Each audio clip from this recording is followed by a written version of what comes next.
চুলকে সোজা ও মসৃণ রাখার জন্য রোজ হেয়ার স্ট্রেটনার ব্যবহার করেন? জানেন কি প্রতিদিন হেয়ার স্ট্রেটনার ব্যবহারে আপনি ডেকে আনছেন ক্যান্সার? কিভাবে ক্ষতি করে হেয়ার স্ট্রেটনার? কিভাবে কমবে ক্যান্সারের ঝুঁকি? নমস্কার, নিউজ 18 ডিজিটালে আপনাদের স্বাগত। আপনাদের সঙ্গে রয়েছি আমি তমশ্রী। প্রতিদিন চুলের প্রপার লুক পেতে আমরা মেয়েরা ব্যবহার করি হেয়ার স্ট্রেটনার। কেউ অফিস লুকের জন্য, কেউ বা পার্টি লুকের জন্য প্রতিদিন চুলকে সুন্দর করার জন্য ব্যবহার করেন হেয়ার স্ট্রেটনার। আর এতেই উঠে এসেছে ভয়ঙ্কর তথ্য, যা শুনলে আঁতকে উঠবেন আপনি। গবেষণায় উঠে এসেছে নিয়মিত হেয়ার স্ট্রেটনার ব্যবহার করলে জরায়ু ক্যান্সারের ঝুঁকি বেড়ে যেতে পারে, এমনটাই মনে করছেন গবেষকরা। একটি গবেষণায় দেখা গেছে যারা নিয়মিত রাসায়নিক স্ট্রেটনার ব্যবহার করেন তাদের মধ্যে জরায়ু ক্যান্সারের আশঙ্কা অনেক বেশি থাকে। গবেষকরা মনে করছেন হেয়ার স্ট্রেটনারে থাকা কিছু হরমোন বিঘ্নকারী রাসায়নিক শরীরে প্রবেশ করে প্রজনন সংক্রান্ত হরমোনের ভারসাম্য নষ্ট করতে পারে, আর এর ফলেই ক্যান্সারের আশঙ্কা বাড়ে।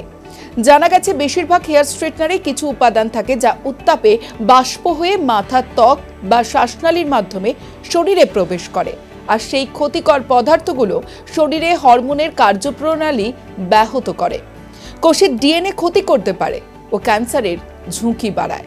তবে শুধু ক্যান্সার নয়, নিয়মিত হেয়ার স্ট্রেটনার ব্যবহারে আরও নানা পার্শ্ব প্রতিক্রিয়াও রয়েছে। যেমন ধরুন, চুল সোজা করার সময় উচ্চ তাপমাত্রার কারণে চুলের প্রাকৃতিক আর্দ্রতা নষ্ট হয়, ফলে চুল ভেঙে যায় বা পড়তে শুরু করে। স্ক্যাল্পে জ্বালা, চুলকানি বা লালচে ভাব দেখা যায়। চুলের গঠন বদলে যায়, স্থায়ীভাবে পাতলা হয়ে যায় চুল, আর চুলের উজ্জ্বলতা কমে যায় ও চুল ভঙ্গুর হয়ে পড়ে। এছাড়া রাসায়নিকের বাষ্পের কারণে অনেকের চোখ জ্বালা, মাথা ব্যথা ও শ্বাসকষ্টের মতো সমস্যাও হতে পারে।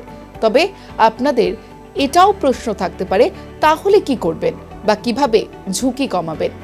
বিশেষজ্ঞদের মতে রোজ নয়, বিশেষ দিনেই হেয়ার স্ট্রেটনার ব্যবহার করুন।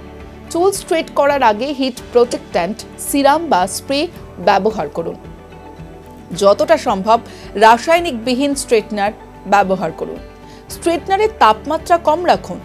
চুলে এক জায়গায় বারবার স্ট্রেটনার ব্যবহার করবেন না।